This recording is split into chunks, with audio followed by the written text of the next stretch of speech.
Así le damos la bienvenida a Fernando Pereira, presidente del PIT-CNT, Martín Guerra, presidente del Sindicato del Gas. Bienvenidos a ambos, un gusto recibirlos. Fernando, el presidente de la Cámara de Industria decía, no es una buena noticia que una empresa extranjera que invirtió en Uruguay se vaya. ¿Cómo lo evalúan desde el PIT-CNT? Bueno, no es una buena noticia porque él no trabaja en Petrobras. Para el que lo vive de afuera, para el que lo vive con lejanía, probablemente esto sea visto como una decisión por conductas sindicales. Y en realidad hay una decisión del gobierno brasilero y de la empresa no solo de retirarse de Uruguay, retirarse de toda América Latina. Y contra eso no hay Murara, ni Pereira, ni Guerra que pueda. Si hay una decisión nacional del Estado brasilero de retirar la empresa y de vender activos por 40.000 millones de dólares en Brasil, eso son refinerías completas, hay una decisión política en cierta medida que la están sufriendo los brasileros de privatizar parte del Estado brasilero. De forma tal que acá no hay una decisión de Brasil porque el negocio no es rentable, porque lo que pierde la empresa en Uruguay es ridículo para el volumen de esta empresa a nivel planetario y porque además en perspectiva el gas en Uruguay es viable, sino que hay una decisión política de achicar esa empresa y en cierta medida sacarse los activos de arriba. Entonces, una cuestión es mirarla desde el plano nacional. ¿Suena bien? No, no suena bien que una empresa se vaya. Pero cuando una inversión de este tipo decidió irse, no hay Dios que la pare. Lo que pasa es que el problema es si se va haciendo mayor daño o tratamos de evitar el daño ulterior, porque para cumplir el convenio iba a generarle mucho daño al Uruguay, iba a generarle mucho daño a los que gozan del suministro del gas y además iba a provocarnos muchos daños a los trabajadores, porque digamos, ha tenido una actitud hostil, ha tenido una actitud de no llegar a acuerdo con los trabajadores, aun cuando las propuestas de los trabajadores llegaban a la cantidad de recortes salariales que querían hacer la empresa. Entonces, si una empresa no quiere acordar, si un capital extranjero se quiere ir, no hay ninguna decisión de gobierno, ni de cámaras empresariales, ni de sindicatos que la eviten. Y esta decisión estaba tomada, no porque lo diga yo, lo dijo Castelo Grande en Brasil. La decisión está tomada y además estaban dispuestos a cortar el suministro de gas. Entonces, la circunstancia no es negativa. Negativa sería si el clima de seguridad jurídica, si el clima de vínculos laborales, si las relaciones en el Uruguay fueran deficitarias. Pero cuando nos miden en el mundo, nos da altamente positiva. Incluso las empresas argentinas, cuando tienen problemas en Argentina, lo que dicen es vamos para Uruguay. Que ahí hay seguridad jurídica, con los sindicatos hablamos, nadie nos pide nada. O sea, hay cosas que nosotros mismos no nos valoramos, ¿no? Porque, ¿por qué no nos preguntamos por qué las plantas se instalan en Uruguay y no en los vecinos que son bastante más grandes y que tienen más árboles que nosotros? Hay ventajas comparativas, entre otras, seguridades jurídicas y también sindicatos que se comportan responsablemente más allá de los ataques que se nos hacen en campaña, ¿no? Guerra, fue criticado por mucha gente dentro del sistema político, analistas políticos que señalan los trabajadores de Petrobras no tendrían que haber pasado a esa medida de control obrero, donde tuvo que ir a la justicia a decirles no pueden hacer eso no está dentro del derecho de los trabajadores. Ahí ustedes cometieron un exceso. ¿Tienen hoy, cuando esta situación está en solucionada, una mirada autocrítica de lo que sucedió? Nosotros lo hemos analizado de un montón de puntos de vista la situación esa y estamos cada vez más convencidos que teníamos que llegar a esa medida. Porque no podemos olvidarnos que cuando nosotros llegamos a esa medida veníamos de negociaciones en el Ministerio de Trabajo con Petrobras y siempre negándose a propuestas del gobierno, a propuestas nuestras, a encontrar salidas a lo que fuera. Entonces nosotros necesitamos que esto tomara una dimensión mayor, más allá de la resolución de la justicia, que sí que fue negativa. Que dicho sea de paso, lo que falló no tiene mucho que ver con lo que es la legislación en Uruguay, porque no solo nos prohibía el control obrero, que nosotros sabíamos que esa parte no era del todo legal, si se quiere, pero también nos prohibía ocupar, que en Uruguay es una extensión del derecho de huelga, ¿no? Y nos prohibió de ahí en adelante, hasta el fin de nuestros tiempos, no podemos hacer más nada, según la justicia. Pero bueno, estamos convencidos que eso puso el tema en la dimensión que tenía que tener, porque no... Después, ¿qué nos quedaba? Después de eso, cuando nos sacaron, una huelga de hambre, que ya veníamos de 2 huelgas de hambre anteriores, huelga general. A ver, los trabajadores no tenemos demasiadas herramientas como para poder protestar y tratar de hacer ver la situación que se está viviendo. Petrobras, al otro día del Contraobrero, anunció el retiro. Castelo Branco lo anunció ahí, pero, bueno, Castelo Branco, ¿quién? Lo anunció ahí, pero no fue una decisión por una medida de nosotros. No somos tan grandes, es un gremio de 200 trabajadores. No nos vamos a creer que por eso tomó la decisión. La decisión yo la venía, como decía Fernando recién, ya la venía tomando hacía años en el resto de América. No se había ido a Uruguay porque justamente tenía un contrato que cumplir y si se iba de acá, el Estado mismo le podría encargar alguna demanda. Y bueno, y atento a eso, ¿qué hicieron? Empezaron a presionarnos a nosotros, a los trabajadores, abandonar la gestión, porque no es casualidad que se hayan perdido 7.000 usuarios desde que está Petrobras acá. Y 7.000 usuarios en un universo de 40.000, 45.000 es mucho. ¿Van a ser reintegrados todos los trabajadores? Ese es el compromiso que asumió el gobierno, que asumió Tabaré Vázquez, y bueno, nosotros ahora estamos a la espera. ¿Todos los despidos fueron por cuestiones sindicales? ¿No hay despidos por desempeño laboral? ¿Y ustedes reivindican absolutamente a todos? Hubo hace unos meses atrás un despido por desempeño laboral que nosotros no dijimos nada. Ese despido se dio, no se pudo hacer nada, se intentó que lo despidieran sin notoria mala conducta para poder darle una posibilidad de trabajo, no se consiguió, pero bueno, lo de ahí en adelante, estos últimos 11 despidos, es todo por una cuestión sindical. Los 4 compañeros que se despidieron por notoria mala conducta fue por acatar 2 resoluciones gremiales. Una era tomar un consumo de unos edificios y la otra fue el control obrero. Entonces, como ya tenían una sanción anterior por esa otra medida, le pusieron otra y bueno, y los echaron. Por notoria mala conducta, con lo que eso implica, ¿no? Fernando, ¿el PIT-CNT, los trabajadores aceptan que efectivamente se esté en una transición, que el Estado uruguayo busque un socio y que nuevamente la empresa pase a manos privadas? Porque hay como una percepción de que en realidad lo que se quiere es que se mantenga el servicio público en manos del Estado. Pero desde el gobierno se ha dicho, no, esto es una transición, nosotros vamos a buscar un socio. ¿Están de acuerdo con que esta empresa vuelva a estar en manos de privados? Bueno, nosotros aceptamos que esta era la salida, ¿no? Cuando uno acepta que la salida es que el Estado adopte una transición del gerenciamiento de la empresa y del funcionamiento de la misma hasta que aparezca otro interesado en gestionarla, está aceptando que los trabajadores del gas no van a ser trabajadores públicos, sino que van a hacer una transición dentro del Estado para volver a estar gestionados por una empresa privada. Esta es la posibilidad planteada y es la que aceptamos. Cuando uno acepta una fórmula, acepta el conjunto de la fórmula. Por supuesto que a muchos de nosotros nos gustaría que el Estado se hiciera cargo de este servicio público porque estamos convencidos que en perspectiva va a ser un servicio público que va a tener rentabilidad. No hay que olvidar que las empresas públicas en Uruguay, por ejemplo UTE o Antel, dan superávit.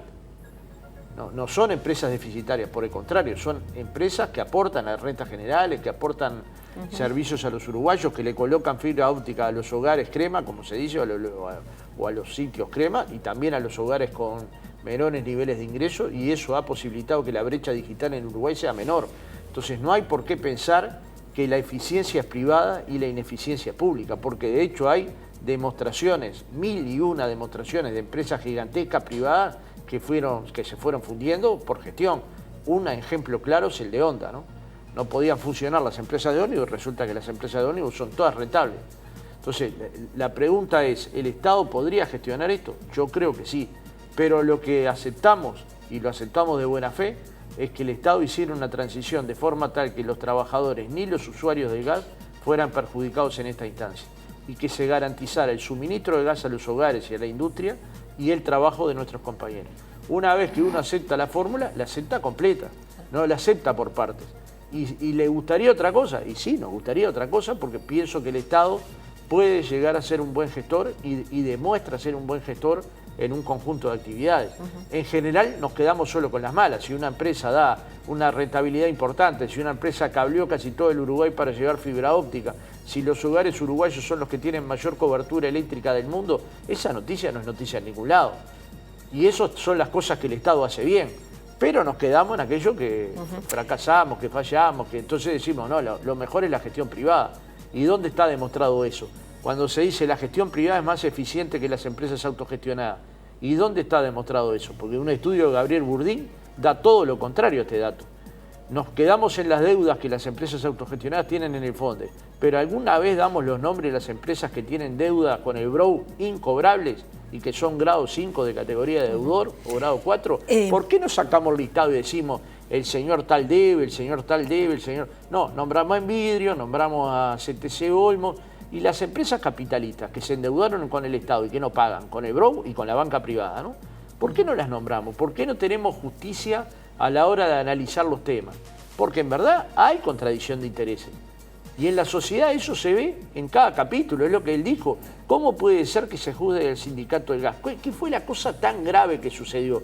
¿Cómo puede ser que ante una movilización colectiva como fue la ocupación, se le sancione individualmente a 53 trabajadores? Ningún político tiene nada para decir, porque el sindicato puede haberse equivocado en la medida, puede haber tomado una medida excesiva, pero ¿acaso eso se resuelve con sanciones individuales?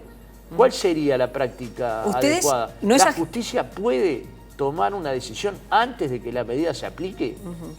¿La justicia civil está capacitada para laudar en temas colectivos?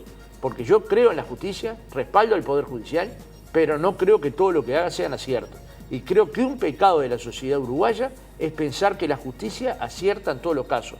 Y la justicia le erra en un montón de casos. Por decirte uno, suspende una elección sindical por un reclamo, cuando los sindicatos se supone que no pueden ser intervenidos por el Estado para darles la independencia de vida, ¿no? Entonces, en el caso... hay que tener cuidado. Yo creo que hay que tener reuniones con la justicia, no para presionarla, sino para decir, hay temas que son laborales, no pueden ser laudados en juzgados civiles, porque no tienen esa especialización. Tienen que ser laudados, en todo caso, en juzgados laborales, ¿no? No es ajeno a ustedes que desde la oposición se ha convocado al ministro de Industria al Parlamento, inmediatamente que se conoció desde Argentina esta noticia que anunció el presidente de la República. Desde la oposición se criticó porque Petrobras tiene contrato hasta 2024 y se va a ir 5 años antes, dejando todos los bienes en manos del Estado y renunciando a los juicios, a uno, ¿no? Porque son 2, pero bueno, uno ya está prácticamente liquidado a favor del Estado uruguayo, hay otro en curso. En la ecuación, ¿esto le conviene a Uruguay? Porque digo, ellos tenían que estar pagando y manteniendo el servicio sí o sí hasta 2024, son 5 años más. Y se van sin poner un peso. Sí, yo estoy convencido de que fue la mejor solución, de que se vaya, no solo por el tema del juicio, que Petrobras le está reclamando 120 millones de dólares al Estado uruguayo y la posibilidad de irse sin tener ningún riesgo para ella, para Petrobras. ¿Y tenía alguna posibilidad de ganar ese juicio por 120 millones de dólares? Y eso no lo sabemos. Claro. En el Conecta lo perdió. En Montevideo no sabemos cuál va a ser el resultado, si va a ganar, si va a perder, si se va a empatar, qué es lo que va a pasar. Ahí son 120 millones que son un riesgo, pero no está solo eso. Si nosotros dejamos a una empresa, la obligamos a quedarse, ponle que gane Uruguay, que no se paguen los 120 millones, la obligas a quedarse. Son 5 años más de una empresa que no quiere gestionar, que viene perdiendo usuarios a mansalva. Entonces vamos a llegar al final de la concesión sin un servicio público, lo va a terminar destrozando. Por eso que no puede haber 2 lecturas de que Petrobras se tenía que ir. Y lo antes posible, porque cuanto más se quedara, más daño iba a hacerle al Uruguay, por el tema de las demandas, por el tema del servicio público, a los trabajadores, por el tema de los despidos, de no respetar ni siquiera las negociaciones colectivas. Porque uno iba al Ministerio de Trabajo con la empresa y ella estaba en su postura de que acá yo pongo esto arriba de la mesa y de acá no me voy a mover. Y que eso no es una negociación. Están acostumbrados a otro tipo de negociación que viene de un gobierno de Bolsonaro, que no es lo mismo allá que acá. Acá se negocia y la negociación es eso, es dar y conceder y recibir. ¿Qué empresa privada aspiran ustedes como trabajadores de ese lugar? ¿Qué empresa privada aspiran ustedes que llegue, ¿no? Porque está bien, Fernando dice, bueno, se aceptó todo, hay un acuerdo, que es que los funcionarios del gas no van a ser funcionarios públicos y que van a ser parte de, en caso de conseguirse ese socio, parte de empleados de esa empresa. ¿Qué características, según ustedes, aceptarían de una empresa? Y para mí lo que tiene que ser es una empresa que respete la relación laboral, que quiera hacer crecer este servicio, porque darle vida a los usuarios. El usuario es uno de los que peor le va con esto, porque son caros, el gas es caro. ¿Tá? Ahora, por suerte, el gobierno está consiguiendo mejores precios al tratar indirectamente. ¿Sí? ¿Ya empezó eso a conseguirse mejores precios? Exacto, sí. CONCAP consiguió una mejor negociación en Argentina para la compra de gas. No sé bien cuáles los montos, ¿no? Pero ya consiguió mejor divisa. Ahora, el tema es que si la empresa no intenta hacer crecer, no le da un plan comercial, no da un beneficio al usuario, esto no puede crecer. Entonces la empresa que venga tiene que intentar hacer crecer esto. Y nosotros como trabajadores a Petrobras le hemos presentado decenas de propuestas para poder hacer crecer el negocio y el servicio público. Y nunca tuvimos eco. Ahora la idea nuestra es, cuando tengamos la reunión con el gobierno o con quien sea que asuma esto, presentarles un montón de propuestas que tenemos. Las tenemos escritas ya y presentadas mil veces. Pero tiene que haber voluntad del otro lado para que esto funcione. Nosotros vivimos de esto, nuestras familias viven de esto. Yo hace 34 años que estoy en la compañía del gas. No quiero que esto se pierda. Vengo de una historia en la compañía del gas, hasta de mi familia. Claro. Pero y así se da en un montón de compañeros que somos de muchos años acá. Pero también hay compañeros nuevos. Hay gente joven que empezó a trabajar ahí. De los echados hay 2 compañeras, madre de familia, que las echaron de buenas a primeras por cumplir con 2 resoluciones gremiales. Ya en el final, brevemente, ¿está de acuerdo el PIT-CNT con que es necesario instalar una oficina, y le cambio de tema, una oficina en Tacuarembó para gestionar y negociar todo el tema de la construcción de la planta de UPM? Una frase sobre el tema anterior. Nosotros creemos que la negociación que el gobierno uruguayo hizo con Petrobras fue excelente. Tanto la llevaba a cabo por los ministros Murro y Monsecchi, como lo llevaba a cabo por el secretario de la Presidencia, Miguel Toma, por el secretario Juan Andrés Raballo y sobre todo encabezada por el presidente Vázquez. Porque no era una parada fácil tener una reunión, un primer mandatario con un presidente de una empresa, por grande que esta empresa sea. Eso requiere audacia, requiere compromiso. Se habían tenido ya varias charlas con el presidente, con mucha reserva, porque los temas estos son delicados, y vale también reconocer cuando del otro lado hay un acierto, por lo menos desde nuestro punto de vista, ¿no? Sobre UPM, es una buena noticia para el empleo. Yo parto de la base de que en una entrevista hay 5.000 preguntas, uno las contesta y el editor pone lo que quiere en el título, ¿no? Parto de la base de que esta es la regla del juego. Yo digo, ¿los uruguayos entenderían que el movimiento sindical tratara diferente a UPM a que al resto de las empresas? Para mí no. Entonces, si no lo entenderían los uruguayos, no lo entiendo yo tampoco. A UPM lo vamos a tratar igual que a los demás. Ahora, cuando hablan de ocupaciones, de los lugares de trabajo, ¿de qué hablamos? Yo acá creo que ya te lo he dicho. 30 ocupaciones hubo en el 2018, el año de mayor negociación colectiva del Uruguay. De esas 30, 15 fueron privadas. De las 15 privadas, 8 tenían un empresario que estaba a cargo de la empresa, las otras 7 habían sido abandonadas. 8 empresas ocupadas en 200.000 empresas que hay en Uruguay, contando unipersonales también, pero son 200.000. ¿Puede ser un problema para algún país del mundo? Salvo por la fantasía que han construido un grupo de empresarios que Uruguay está ocupado prácticamente completo. Los rurales se van de la negociación colectiva argumentando que no se ha cumplido con la normativa OIT. ¿Es posible que un ruralista se vaya por las ocupaciones cuando en el Uruguay no se ha ocupado un campo, una chacra, una parte del sector ganadero? ¿Es posible eso? No, no es posible. Entonces, ¿hay que tener todas las garantías para que la negociación colectiva sea la adecuada? Y sí, hay que construir todas, pero con la normativa nacional que rige para cualquier empresa en Uruguay. Y como dijo el compañero Martín, La ocupación es parte de la modalidad del derecho de huelga, es una modalidad del derecho de huelga. Cuando usted le preguntan, ¿van a ocupar UPM? El PIT-CNT... No, pero así no me lo preguntaron. Me preguntaron, ¿la posibilidad de la ocupación existe? Y sí, existe. ¿Es lógico que se ocupe? En principio yo te digo que no, porque no hay esa necesidad. Cuando el Zunca para, no se requiere una ocupación. Para el Zunca, no hay construcción ese día. Pero no es por si los trabajadores están adentro de la planta o están afuera. Entonces estamos discutiendo sobre fantasías. Fantasías sobre titulares de prensa. Que han colocado el propio empresariado, porque lo que quiere plantear es que el Uruguay vive en un caos. ¿Y dónde está el caos? ¿Dónde están las ocupaciones? ¿Cuáles son las ocupaciones, Ana María, que hoy me podés nombrar? Entonces, vamos a empezar, vamos a poner 3 titulares. Es un tema importante para el trabajo. Se van a construir 6.000 puestos de trabajo en la construcción, que ha perdido una cantidad de miles de puestos de trabajo en los últimos años. Es importante después que termina la planta porque se generan entre 8 y 10.000 puestos de trabajo directos e indirectos. Y también hay temas que hay que discutirlos con profundidad.